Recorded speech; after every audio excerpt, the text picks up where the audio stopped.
Good morning, good night, good afternoon to our global PM officers community. Thank you very much for joining us in this new session of Reflections PM Officer and Friends 2021, the present and the future of the project and product management officers. Yes, I know every session is special, but today for me is one of the most special sessions of this new initiative from PM Officer. Why? Because today we have Americo Pinto, chair of a PMO Global Alliance from Brazil, a great colleague, a great friend for me, a personal point of view, one of the most influent people about the PMO and beyond. He's the one of the initial founders about the PMO value ring. Americo, he's going to introduce later. He can explain this better than this. This is a fresh content. We are not preparing everything because we need to share as colleagues and as friends. And the current chair of not only PMO Global Alliance, he is the founder of PMO Certification Practitioner Certification. Yes, many people in the world knows about this PMO certification, and now we have Americo Pinto with us sharing his thoughts about the Reflection PMO Officer and Friends 2021. Americo, my friend, amigo mío, it's a huge pleasure for me. Thank you very much for coming. Thank you very much, Leo. It's a big pleasure to participate. It's always a great opportunity, right, to talk to you and also to share some ideas, some insights with our global community. So I'm very happy to participate. It's a shame that we are not together, right, in Barcelona. I would love that. I miss Barcelona too much, right? Actually, I hope we can meet again soon after this crazy pandemic. But anyway, it's always a pleasure to participate and to collaborate. Thank you very much. Yes, indeed. Sooner or later, we are going to share in person together again after this very sadness situation about the virus, about everything. But we are optimists, guys, that in the near future, sooner or later, we are going to recover.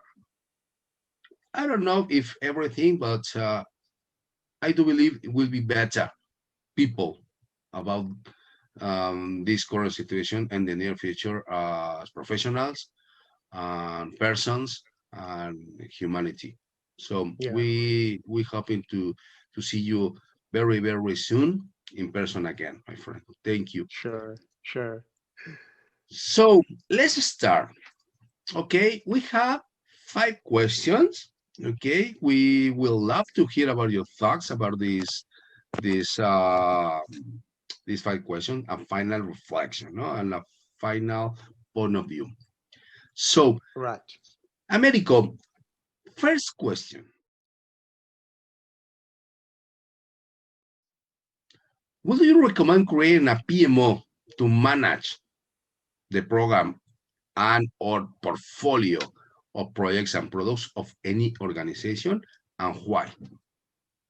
That's a very good question, Leo. Actually, before telling you my point of view about that, just let me tell you how I ground this point of view.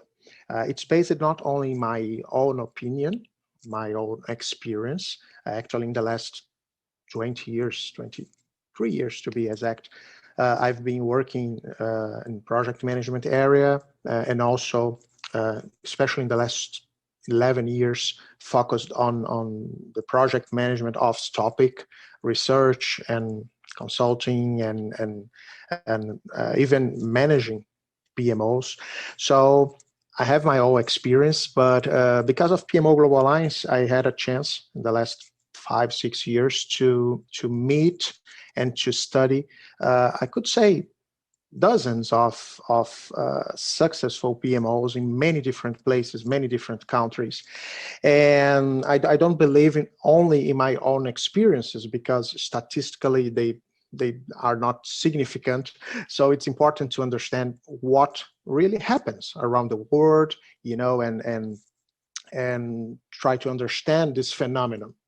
So the point is, when we talk about PMOs, we are talking about centralizing some functions that are related to project management, program management, or portfolio management. That's it. It's just a centralization of functions that could be performed in a decentralized way. Possibly before the PMO, that's the way that we were doing that. So the point is, we want to centralize some functions because we believe that we will have benefits from that. For example, better productivity, maybe cut costs, maybe a better competence, because we are focused on the project management area. So that's what usually make companies to create PMOs, right? At least those that are successful. So the point is, the decision of centralizing something depends on how much you believe that you can get these benefits, right?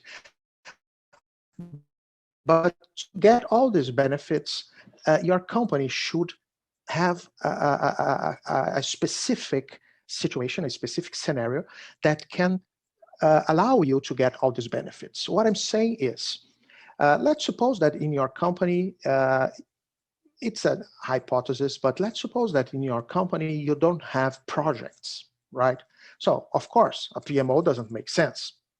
Let's suppose that you have projects and all of them are doing very well. They are being performed very well. So you don't have anything to complain.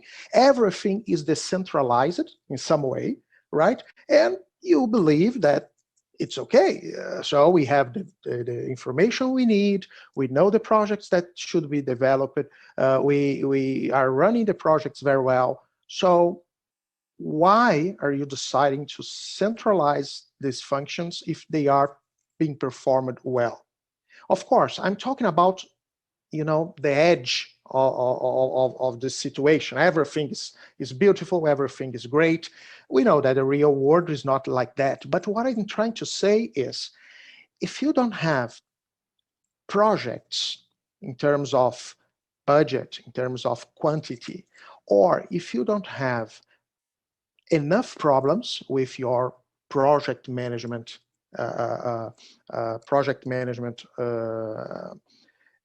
practice, maybe centralizing everything in a PMO is not the priority. That's what I'm trying to say. Let me give you a real example. Usually we see that PMOs are very common in big companies. And many times people come to me and say, hey, Americo, can I implement a PMO in a small company, or maybe in a medium-sized company? My opinion about that is, of course, yes, you can do that. But it will be very difficult to make this initiative viable. And why? Let me make some calculation very quickly with you. Let's suppose that you are implementing a PMO with one guy, right? Just one guy, full-time, right? So this guy has a salary, right? So every month, let's suppose that it is, I don't know, 10,000 euros, a very good salary, 10,000 euros, right? We are talking about 120,000 euros a year, right? So you tell me that your portfolio is around 1 million euros. The budget is around 1 million.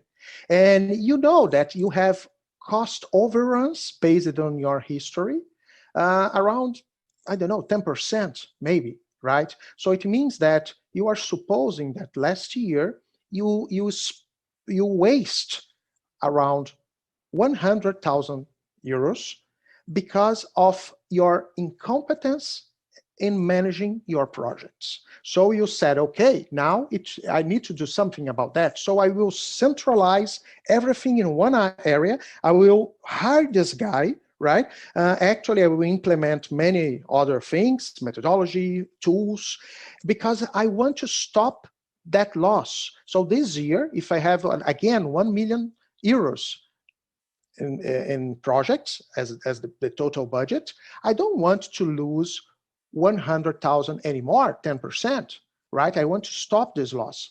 But come on, if that guy costs 120,000 every year, and you still have to, of course, invest in many other, things like methodology, tools, it doesn't make sense because what you can get in terms of benefits, of course, I'm being very superficial, but what I'm saying is if your total portfolio is not very important, very representative for your company, because maybe you are a small company or that's what usually happens, or if you don't have losses, you don't have problems, it will be very difficult to justify the existence of a PMO because the PMO costs some money, right? So you have to create enough benefits to pay that cost. And as I said, one person full time, 1 year in a good level of seniority, right, costs some money, right? So that's what I believe that we have to think.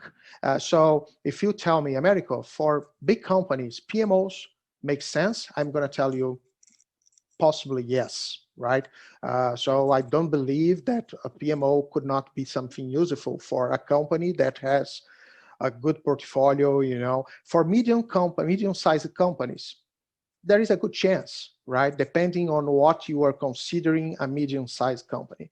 For small companies, come on, invest your money, your time in other priorities, improve the process of your business, or maybe hire people with a better competence, train people. A PMO looks very nice, very trendy, but I don't believe that it's your real problem, believe me. So that's the point. You have to spend your time, your resources, your money with things that can worth it. That's the logic.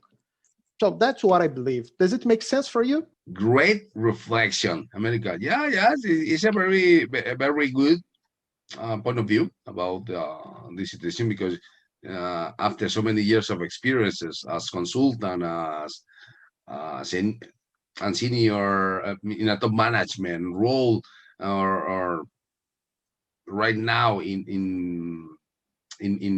that you are teaching in a master's degree about project management degree, and you have complete vision of this in several companies, in several private and public point of view in several industries, size of companies. That this is wonderful to listen this kind of reflection, more special for top management, the people, and then the current or future sponsors of a PMO. This kind of reflection is very useful information. Yeah, yeah. And sometimes, Leo, sometimes what can happen is uh, people want it, right? For example, the owner of the company or the president or the CEO, he or she says, I want a PMO. Okay, so that's what we have to do. Let's start with the PMO. But we have to understand that there is a big risk because the perception of value that we can create with a PMO that doesn't make sense at the end of the day, is something that will vanish very fast. So what I mean is in the beginning, they will say, oh, yes, now I'm happy because we have a PMO, I don't know exactly why, but we have one. But in a few time, the value of what we created will not be really explicit, so people can't see it very easily. Even these guys that requested the PMO. So it means that the PMO will become to be challenging. And when you have some crisis, like we have to cut cost, the PMO, instead of being the project management office, become the project management overhead. And it's the best place where you can just cut costs and the PMO will be shut down, or maybe it will not exist anymore in the way that you design it, you have designed it. So that's exactly the point. Some skepticism is very useful in this situation. PMO is not the magic pill. PMO is not the answer for all your problems. It can help, no doubt, but it can help if you have problems and if your problems are really relevant. So if you don't have enough problems and they are not really relevant considering your business, right? Come on, that's not where you have to spend your money, right? So that's how I see this point. I see that there will be Wonderful. always space for PMOs, but we have to be very cautious about them, because sometimes we are just doing that because it's trendy, or because we saw that it's working in another company, or with some other executive, but it doesn't mean that it will be the right to answer for our needs. Wonderful. Wonderful, Americo. Okay, question number 2.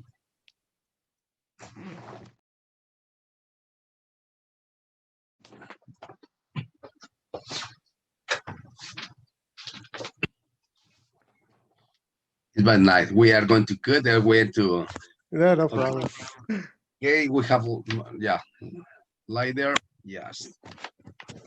Okie dokie. Yes, much better. Okie dokie. Americo, great reflection.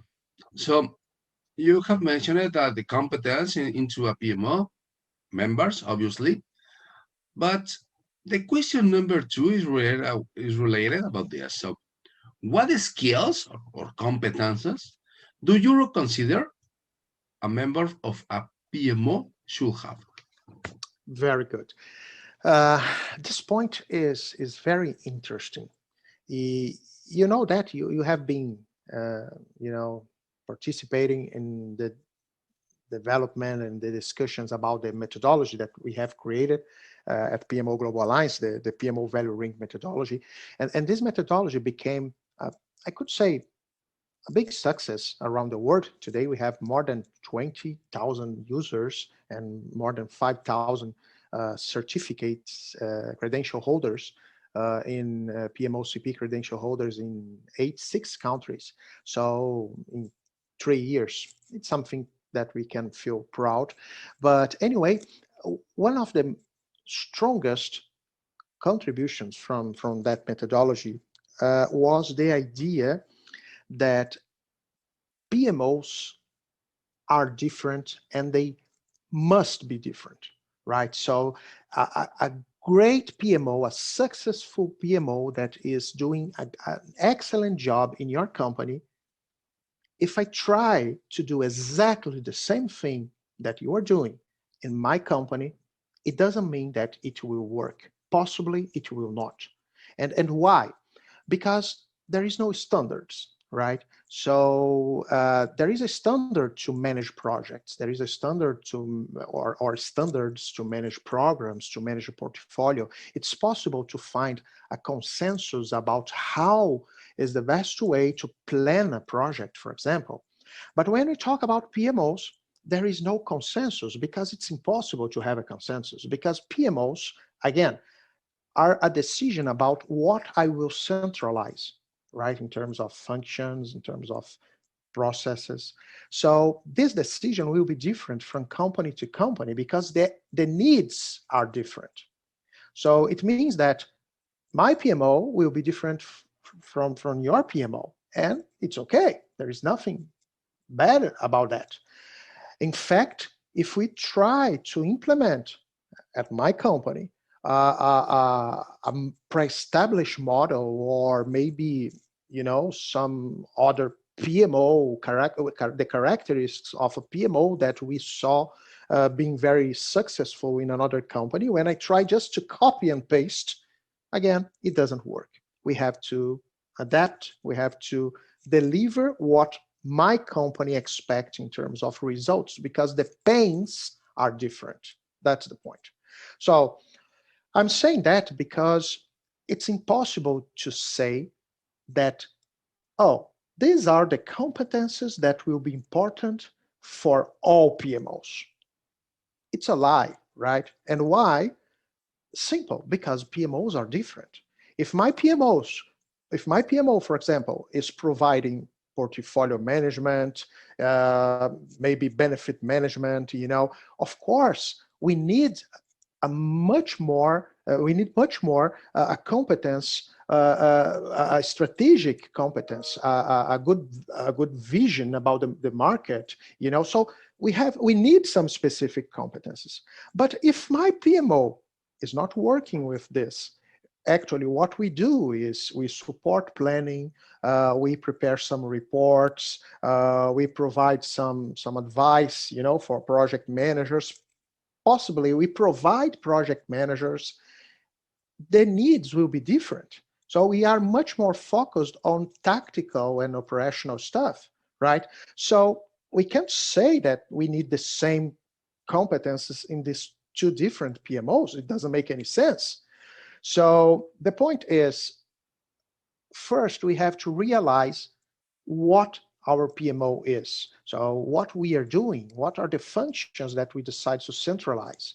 And based on this, we will be able to see what are the most important competences for our PMO, right? And I'm talking about technical competences, okay? At this moment, technical competence. So that's the first point.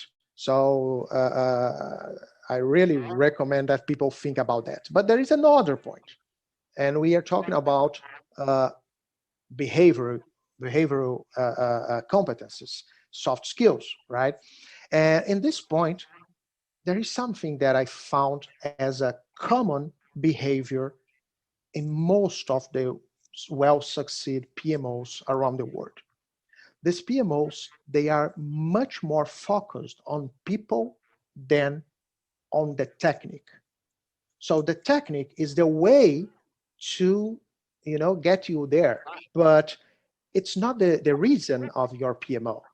You exist to deliver expectations, to deliver benefits, to deliver, to heal the pains of your customers, of your stakeholders in the organization.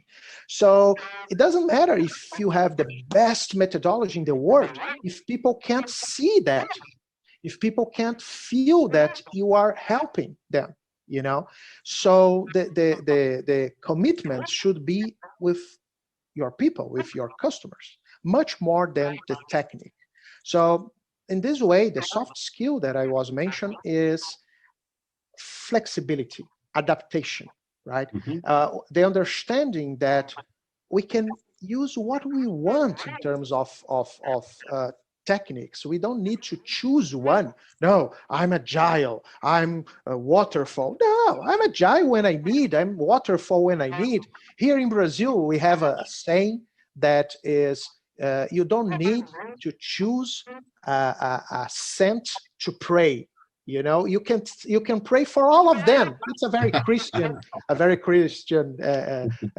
saying, because Expression. Brazil, yeah, it's Brazil, but you can understand that even if you're not Christian. There are many saints, right? And you are expecting for a miracle. You don't need to choose one. You can pray for all of them, right? Maybe one of them will help you. It's the same Right. idea of different techniques. You have many different techniques. Why should you choose one? You can use them when you need, right? So now I'm agile. Tomorrow I will be a little more traditional, right? It's not a problem. So if you keep your mind open, maybe it's one of the most important skills for the future for PMOs. You have to adapt. You have to become what is needed. So for this, you have to keep your mind open.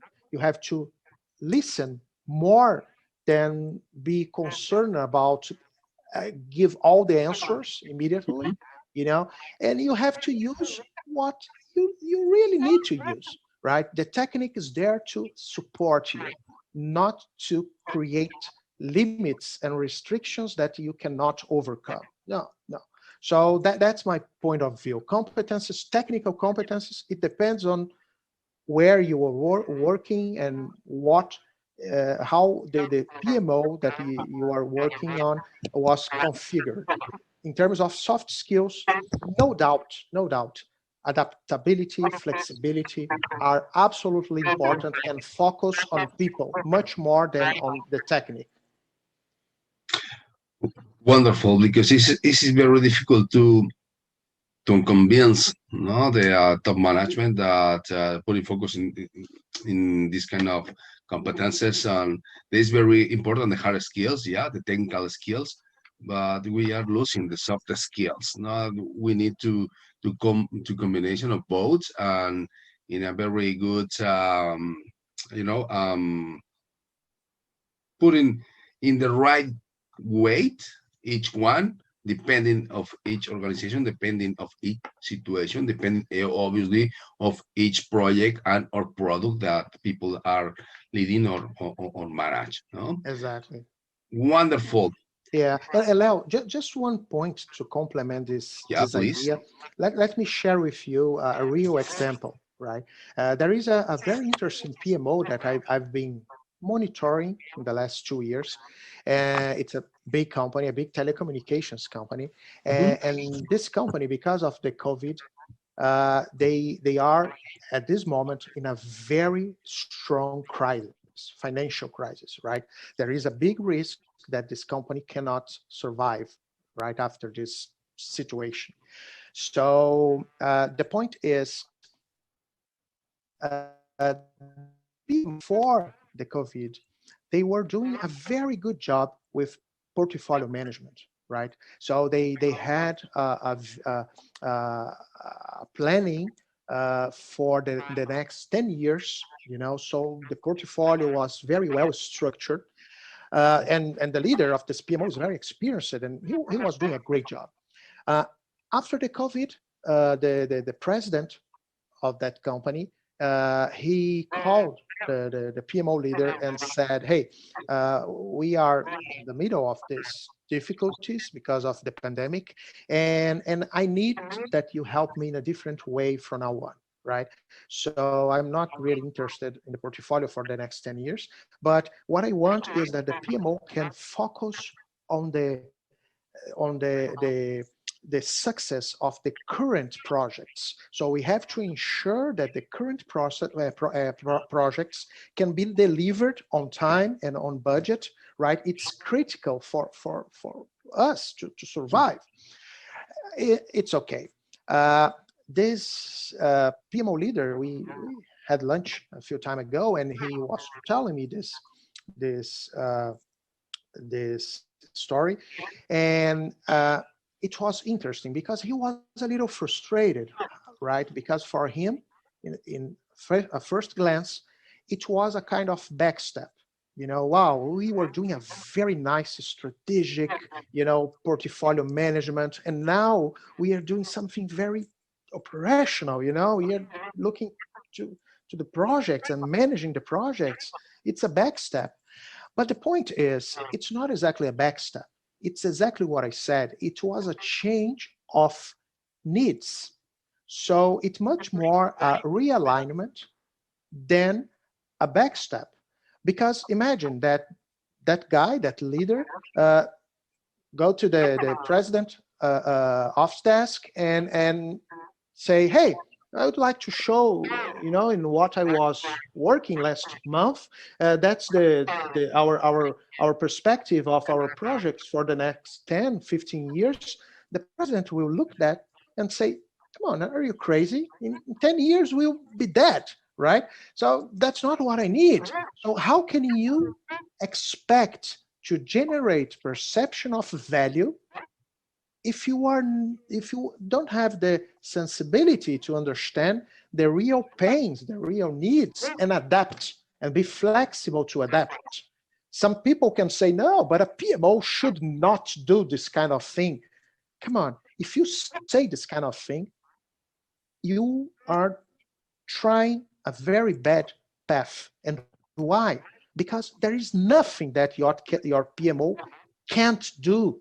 Actually, you can do anything, right? again, there is another saying, a Brazilian saying, if it's not illegal, immoral, and it will not make you get weight, you can do it, right? Maybe it's not something usual, but you can do it because it's the way that you have to generate perception of value at this moment and get the support, the sponsorship you need for the next steps, right? So it's part of the game. We have to be flexible and adaptable. Very difficult to share and people understand this point, because yes, we need to add value not only at strategic level, it's on tactical and operational level, because Exactly. all the machinery is Exactly. functional as much as possible, but offering value and benefits to organization. But as I'm trying to share this in our session of um, the training workshops or Mhm. consulting services, that a PMO should have only 1 year strategy. Forget about the 5, 10, 15 years in the future. Yeah, if the president of the company is thinking like this, that's wonderful. But a PMO should put in focus only in a strategy per year, every year, and you need to realign it as much as possible to add the current benefits, not in the near future, in the current, because in our current situation is so much complicated. It's easier to realign with a very fast reaction, uh, Exactly. that than more than in the more than thinking in the future. I guess is much complicated. So Yeah. wonderful reflection, Americo. Question number 3. Yes. You're saying the leader, right? The leader of this Right, PMO. the leader. Yes. Yes. Well, first of all, let me tell you two important things. I don't care a lot about the name that we are giving to the PMO. You know, if it's PMO, a Center of Excellence, I don't know, a Value Management Officer, or any other name that you want. In fact, there is nothing that shows that it has some relationship with success. So the name, you can choose, the most trendy name that you want. It's not a problem, right? What will make the difference Agree. is what you are doing. So that's my first perspective about that. The second point is about what a PMO is, right?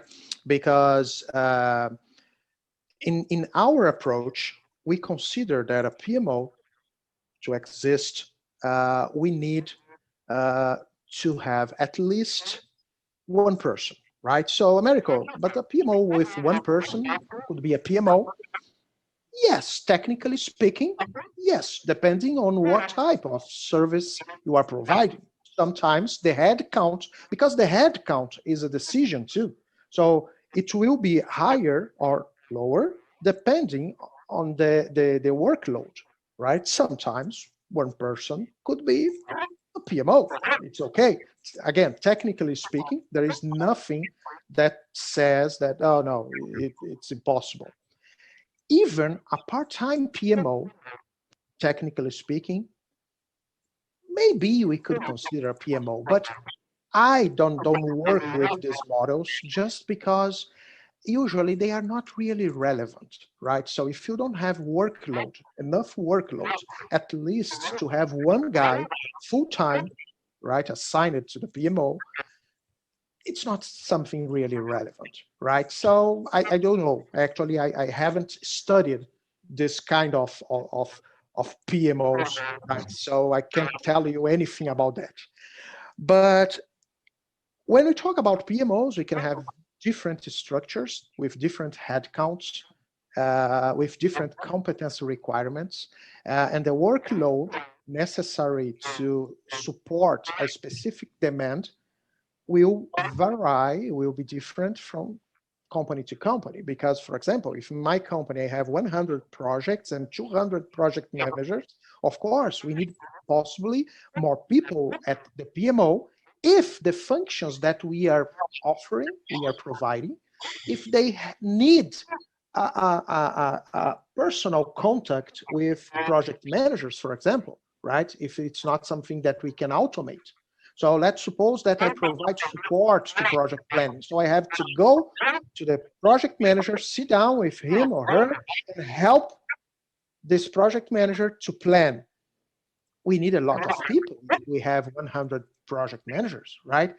But again, it depends on different combinations, different mix of functions. So don't be very concerned. That's my recommendation. Don't be very concerned about finding models about that. You know, we need one person, three people, four people, and no. Try to understand your needs, workload that makes sense to you. If you see that, oh, I need 10 people because I said that I will provide planning support on site. Well, I can't have nine people, so I will try to do it virtually. It means that with 3 people, I can do it virtually. So, okay, we're adapting. It's not a problem. But talking about the leader, right? One of the most important roles of a PMO leader is understanding that he or she is managing a business, right? A business that have customers, the PMO stakeholders, and the customers for a service provider, because the PMO is a service provider, the customer is the most important thing in the world. So lead a PMO is really important in terms of customer management, right? So the art of understanding your customer, the pains of your customer, the needs, the expectations, how you can help, how you can generate perception of value. That's what is the job of a PMO leader at the end of the day. Americo, but what about project management? What about portfolio management, the technical stuff? To be very honest, this is the easy part, right? This is the easy part. There are many alternatives that you can choose. It's much more easy to hire someone that understands the technique than hire someone that understands people. So as a PMO leader, if you want to make the difference, if you want to be recognized by, especially the top level, the best way to do that, and I saw that in many different places, is to show them that you care, that your area, your business exists because you have to serve, right? You have to heal them from their pains. You have to support them. You have to generate perceptible benefits for them. If you are focused too much in the internal side of the PMO, in that technique, oh, I'm doing a great, I'm implemented a great methodology. It's beautiful, probably you will become what I named the PMO, the victim. It's the victim PMO. The victim PMO is that PMO that is always complaining that nobody recognize its work. Oh, I'm doing something beautiful here, technically speaking, something really beautiful. Look at this methodology, look at this process, look at this system. And people can't see the value. They don't recognize what I'm doing. What I'm doing is excellent. I'm sorry, but it's not, right? And it's not because nobody can see the value. And there are 2 reasons for that.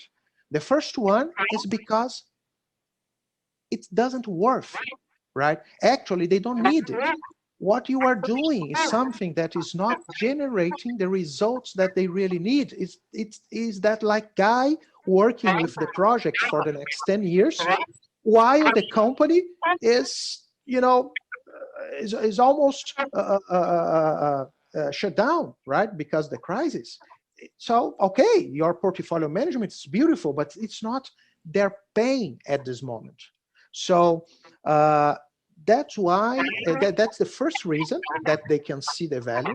And sometimes, that's something very important, Leo, sometimes they can't see the value, not because there is no value, but because they are not prepared for that yet. You know, there is a model named Johari window.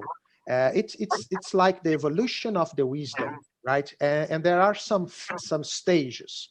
The first stage is you don't know that you don't know, and the second stage is you know that you don't know. While your customers are in the first stage, they don't know that they don't know. They can't see how important is what you are offering. That's the point. They don't have enough maturity to understand that. It's part of the game, right? Everything in the life has a timing. So sometimes you have to maybe step back, because it's not the right time. First you have to make them know that they don't know, so now they can see, hey, I need this. It's like if you give, for example, take a 5 years old child and give him two options: a remote control Ferrari or a real Ferrari. Probably, I don't know, because 5 years old today, they are very smart, but probably this child will say, hey, I want a remote control. Of course, the real Ferrari worth much more, but he can't see that. You know what I'm saying? Because there is no maturity. So if you can't be recognized, think about that, because sometimes you are the problem. You are trying to do something that people don't need today, maybe never, or you're trying to do something that they can't understand that they need it. So the timing is wrong. So a PMO leader, if as a PMO leader, if you are aware about this kind of thing, and of course you have to focus on the technique too, but managing people is the challenge. That's the point. Wonderful. Wonderful, Americo. I fully agree. Is I have nothing to add to this great reflection. So, question number 4. Yes, okay. We agree that we are not only putting focus in the title PMO. We can we can name it as Value Management Office, Agile Management Office, Product Management Office, etc., There is a etc. whole alphabet: AMO, BMO, CMO, DMO. Exactly. Yeah. Exactly. The point is every organization has program or portfolio projects and products. Certainly, 99% every organization has projects and or products. Many or a few one, but everybody organization is managing products, projects. Yeah? So Good. Look, uh, the point is the decision, because the positioning of the PMO in the organizational structure is just a decision, right? And this decision is much more related about what will be in the radar of your PMO, right, than any other aspect. So it's like, for example, I will create a new company, right? I will sell my products, my services only in Brazil, or maybe also in Spain, or maybe also, or it will be a global company. Of course, this decision should be aligned with the needs, right? Because we are not talking about a company, a real company, but we are talking about a PMO. So there are some companies that they start in a department, for example, right? Because it's the first step to sell the idea, and after that, maybe you can upgrade this initiative to the enterprise level. That's a possibility, right? There are other companies that prefer to start in the enterprise level, and the PMO will have there in its radar all projects of the organization. Some of them say, no, no, no, only the strategic projects, right? So only the most important projects. The other projects will be monitored by the departments. Maybe if we have a lot of projects in one of these departments, for example, IT or engineering, maybe it makes sense to create a departmental PMO. So I have a mixed structure. But what I'm trying to say with that, Leo, is if we take all research, serious research about that in the last 10 years, and if we take also the real examples that we see in many different companies, there is nothing that show us that there is a correct way to deal with that, right? Oh no, every company should have an enterprise PMO. Actually, I don't know, because I know companies that they had an enterprise PMO and it failed. And I also know companies that have enterprise PMOs with departmental PMOs and they were successful. So there is no standard for that. You have to understand what's happening in your company and create something, create a strategy that make sense, right? That's the point. Because depending on what you include in your radar, right? So if I include 100% of the projects in my radar, it means that everyone are my customers, are my stakeholders. If you say, no, no, no, let's start with the strategic projects, good. So now I'm talking about possibly the executives and some specific functional managers, you know? So what I'm saying is you have to think, right? The strategy of implementation is something that can be phased. You can say we start like this, we become that, and you know, after 2 years, that's what we will be.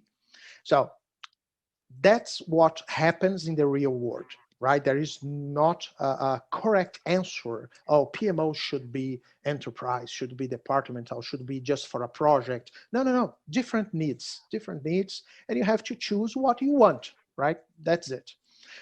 The I second know. point, I yeah, sorry. I know this is no, a very difficult question because it's. I know that is very important. You are your point of view because we are hoping, listening, the top management people or the next or the people who is going to be the sponsor of a PMO to take on account these kind of considerations. Please exactly. continue, Americo. Please continue. Exactly. Thank And you. Leo, your point is important because look, I told that the decision is just a decision, right? So we Mm, have to make up a decision. But the point is, every decision has a bonus and an onus, right? For example, if you say, no, actually, we will take care only of this group of projects, you know, a small group of projects. These projects are not very complex. That's what the PMO that will be under the mandate of the PMO.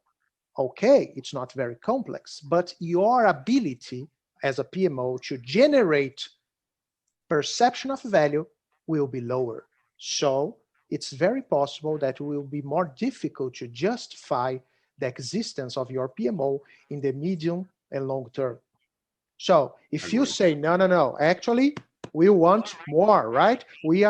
Our mandate involves the most important projects of the organization.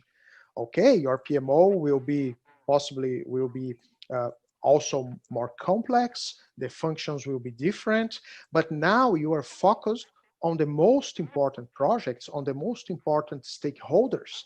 So it means that if you are doing the right thing, if you are delivering the results, it will be much more easier to be recognized. right? So it's a balance between how much recognized you can be and the risk you will take, right?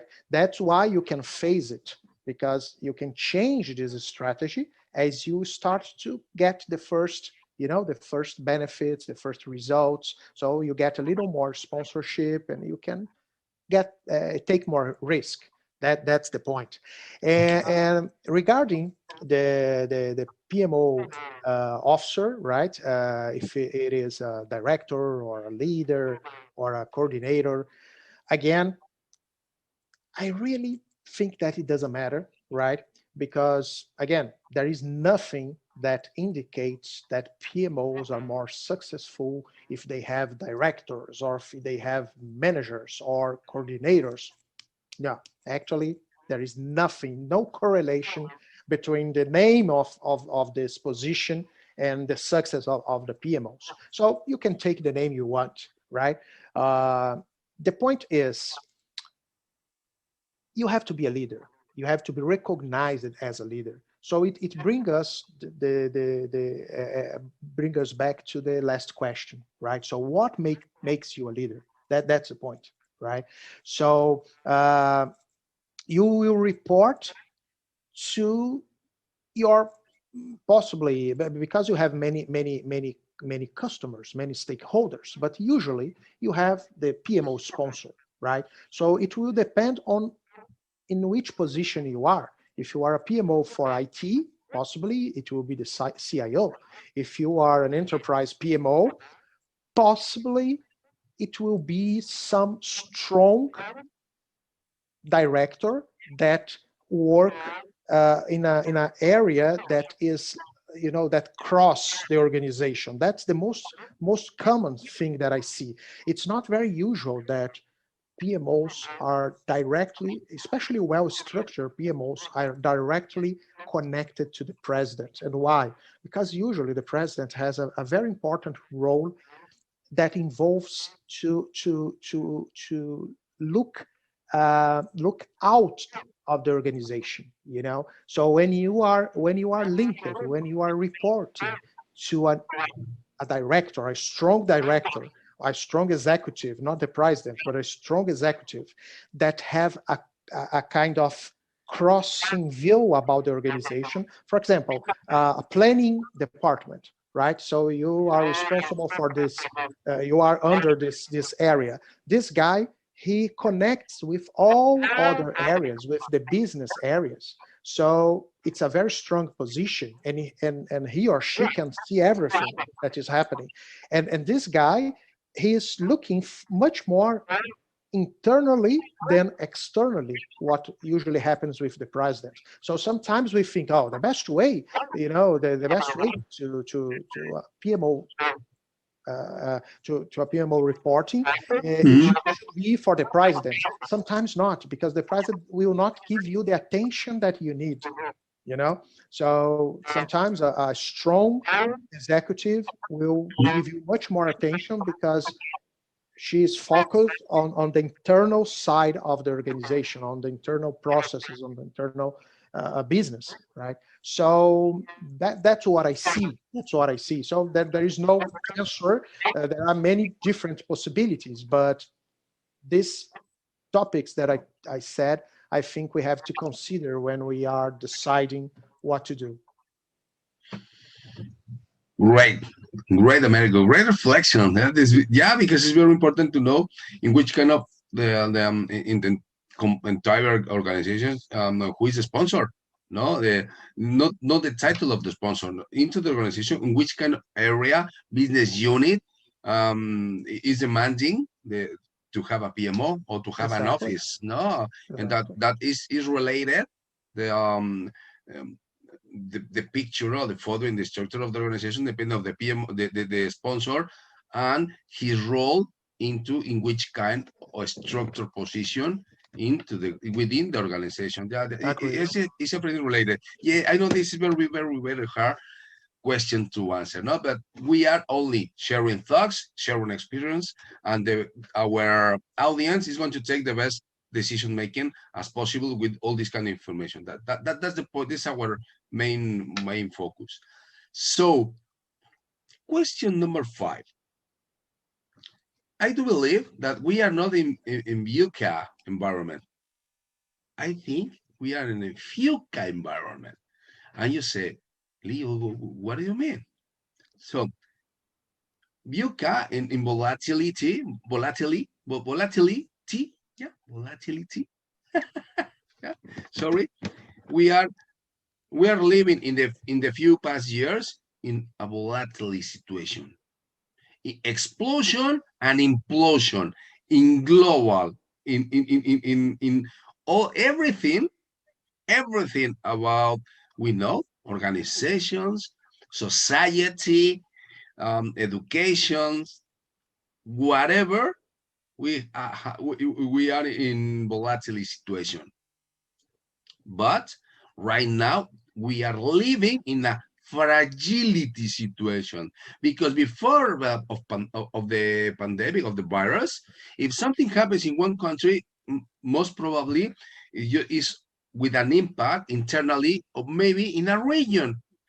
For example, if you have a very hard situation in Brazil, most probably in a few years ago, it's on impact in Brazil, or maybe in the South America region, not the global situation, but currently with the virus and everything is involved, we are in a Yeah. fragility environment, because if something happening right there, is direct impact in Spain, maybe in other countries, not only in only one industry.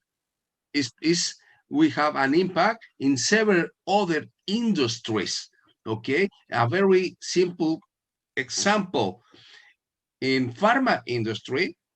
If we don't have the vaccine, it's a direct impact in all the change, no, all the supply change for involved to people, hospitals, governments. It doesn't. It's not. We are only talking about Brazil. Spain is a global situation.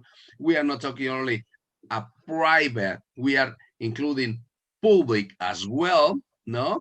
So this is a global situation. That's why Yeah, it's we true. are living, from my point of view, in a fragility environment. There's FUCA, fragility, uncertainty, complexity, and ambiguity. So under this environment, I suggest a new acronym. It could be KUKA, C as craziness, right? Because everything is a little crazy at this moment, right? So, uh, in fact, Leo, what I see is it's not only for PMOs. Actually, it's for everyone, for us, right? Uh, we are in the middle of something that maybe we can't understand yet, right? It's a change. It's a moment of a big change. And usually big changes, they take a little more time, they happen, but over maybe a few years, maybe a decade. Of course, they are happening faster and faster, but the point is usually they take some time, and what happened in the last year was a very significant change that happened, in one day, maybe in a couple of days or weeks, right? And it affected everyone, companies, people, individuals, PMOs, everyone, right? And the point is, it's very difficult for people to manage risks in a situation like that because we don't have a history, right, about this kind of situation. The last time that something like this happened was 200 years ago, right? So it's useless. So we have to make our bets. That's the point, and so a lot of movements, a lot of strategies, a lot of decisions that companies and even people were postponing, expecting, waiting for a more, how can I say, a more safe moment to make the decision, right? They had to be the decision had to be made in advance. So, for example, if you take remote work, it's something that have been evolving in the last years. But many companies, many universities, for example, they were a little cautious about that. No, let's see what will happen. Maybe we need it, maybe not, right? We need an office, we need people here to work. Universities, the same idea. No, we need in-person classes, right? But with this change, there were no choice, right? They had to try, they had to take the risk, even without planning, even without any reference, in terms of previous experience. They just let it go, right? We have to try. There is no other option. And it's something very difficult for all of us, companies, because companies are made of people, and people in general, because we don't like it. We don't like to try, right, different things. We like our comfort zone. So it's a very unusual moment. It's a very odd moment, I could say, that we are living. And when we talk about PMOs, of course, it's not different, because again, successful PMOs in the past, possibly they will not be successful in the future. And why? Because that idea that the focus should be on what really matter, now it's very, very strong. It was becoming strong, but now, just like this, companies, what they want is what really matter, right? So we don't have space anymore to say, oh no, I have a center of excellence because it's something, important. No, what's the benefit, right? I can't see the benefit. Okay, I don't need it anymore, right? And everything, all areas, everything is under the same challenge. You have to show your value. It can be a PMO, it can be a professional, right? Anything. It can be a university, it can be MBA, right? Everything. And again, it's not something new, but it becomes stronger because we don't have time, we don't have money, we don't have, we have just to act and follow, right? And go ahead.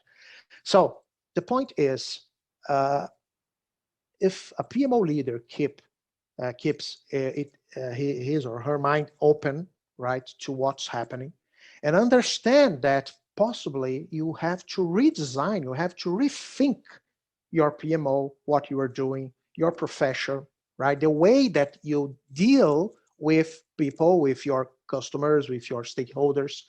If you are open for that, to understand that maybe you are entering in a new era where the technique is important, but companies don't want to spend money with techniques anymore just because they are best practices. No, it's because they are useful, right? And when I say useful, it means that sometimes something can be useful, but it's too expensive. It's better to take the risk, right? That's the point. Oh, this is the best practice. Like, okay, I understand. This is the Ferrari, right, of project management. Great, but it's too expensive. I don't need it. I prefer to take the risk. Let's use, instead of Ferrari, let's take a bike, right, and let's ride a bike, okay, because it's something that makes sense for us. If your focus is too much on the technique, you will become very frustrated because you will say, oh, come on, a bike? No, we need a Ferrari, right? At least a very good car, but come on, a bike. But again, it doesn't matter anymore because techniques, they are just the middle of the journey, right? What is important is where you want to go, where you want to get to.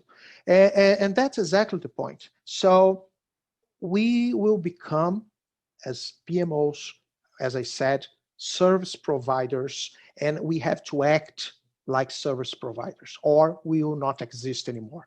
If you don't know who your customers are, your stakeholders, if you don't know their pains, their real pains, if you are if you are too much concerned about telling them who should be their pains instead of understanding what are their pains. You know what I'm saying? No, but your pain should be this. I'm sorry, but it's not, right? And it doesn't matter, right? Because if you still try to focus on what you believe that should be the pain, they will not recognize your value. They can't see the value of what you are doing. So it's a shift in terms of focus. You know, you shift from yourself in terms of PMO, right? The technique, etc., and you shift the focus to what really matter: results, you know, value, perception of real value. That's what really matters. So that's how I see that we can deal with these challenges. We can manage these challenges because they will be different. Every day we're going to have a new challenge, right? So the point is not what will be the new challenge. The point is how you face them, right? Because Absolutely. if you try to adapt them to your beliefs, you are dead, right? Actually, it should be the opposite. You have to adapt yourself, your PMO, your way of work to the things that are arising because that's our life more Absolutely. than ever, right? So that's what I believe. Absolutely. Wonderful, wonderful ideas, wonderful point of view, Americo. I'm really having a good time. Really having a good time. The time is almost over. Yeah, So, it's very useful that we hear people saying that one of the most common reasons for the PMO failures is a lack of sponsorship, right? So we didn't have sponsorship, and because of that, our PMO failed, right? I'm talking about an existing PMO, right? Not selling the PMO to the executives. Not I'm not talking about this. The PMO was sold to the executives, so they agreed with that. And during your PMO life, the sponsorship vanished, and you believe that the reason of your failure was a lack of sponsorship. That's why you couldn't work as you wanted. If we look the reality with a little more attention, we will see that most of the time, a lack of sponsorship is not the reason of your failure.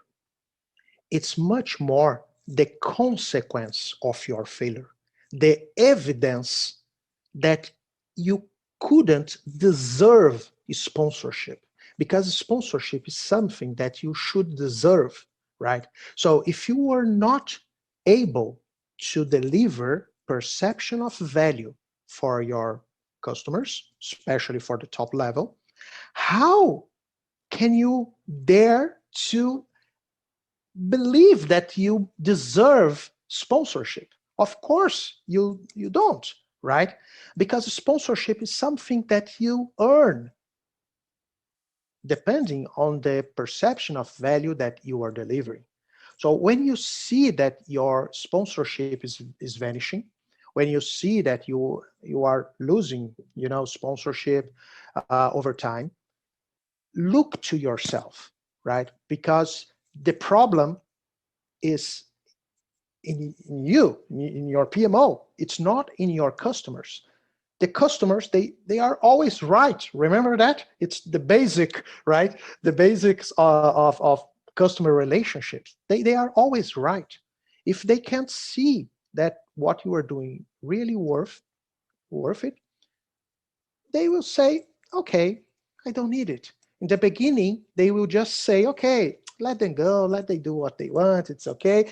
But after a couple of months, or when they need to cut costs, they will say, hey, I think we can live without the PMO, right? Because they can't see the value. So a lack of sponsorship is much more the evidence of your failure than the reason that made you fail. That's something to think about. It's a very good reflection. Wonderful.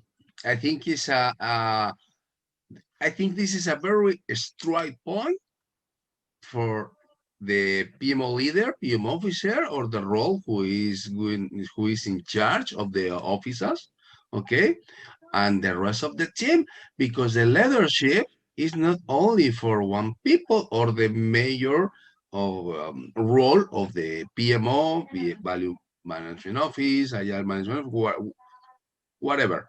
No, the leadership and the responsibility is between all the team.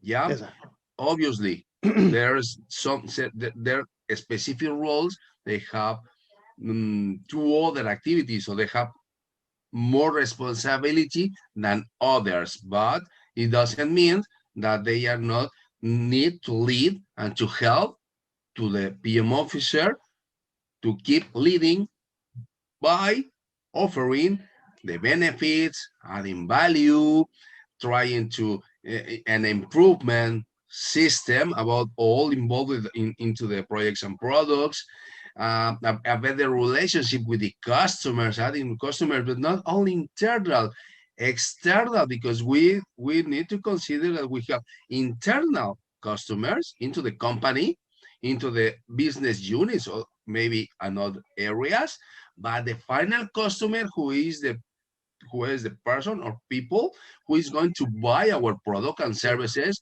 to keeping the organization or the keeping the company alive or not. Exactly. That's depending. Exactly. That's the point. Yeah. Yeah. I think this is exactly the point. I invite all of you that are watching this video to know a little more about these ideas. Actually, as I said, it's part of the PMO value ring methodology that is that was created by the PMO Global Alliance. So you will be very welcome to become members of our community at pmoga.world. So you can join for free, and then we have many research, and some of them are related to this kind of discussion. So we have new PMO value rings coming. Actually, the 2.0 version will be released this year, Leo. So we have many news, Wonderful. many interesting news. It will be very, very interesting because we are always thinking about these challenges, but based on the battlefield experience, because the theory is important, of course, to support all these ideas, but we have to try things that make sense in the real world. So that's why the PMO leaders, more than 100, they work with us in this kind of projects, in this kind of research, so we can create something that really makes sense for someone that is, trying to survive and thrive in the real life world. Exactly. Thank you very much, Americo Pinto, chair of PMO Global Alliance from Brazil. Thank you very much, my friend, for coming Thank to you. sharing all your thoughts. It's a wonderful session today. It's going to be live Monday, 12th of April and beyond, because it's going to be available for the global community for watching over and over and enjoying one another time as much as people consider. Thank you very much, my friend. Uh, See you next time. We have so many Sure. other things in the near future for other initiatives. Staying in touch because we need to listen more about this new release to the release, no, the Yes, yes, version yes. 2, no, but the Yeah, yeah. Uh-huh. and the other initiative that you have on hands on the desk that you are most welcome to come in to share with us and sharing everything you wanted about this wonderful phenomenon about PMOs and beyond. Thank you, Leo. Yeah. Thank you very much, my friend. Yeah, it was Thank you. it was my pleasure. Thank you very much. No, you are most welcome. Reflections, PM Officer and Friends 2021, the president and the feature of the Projects and Product Management Office, Americo Pinto, chair of the PMO Global Alliance from Brazil. Amigo mío, abrazo fuerte. Thank you very much from Barcelona. And see you next time. Bye Gracias, bye. amigos. Thank you very much. Don't lose it. Don't miss it the next session. Thank you very much. Until next time.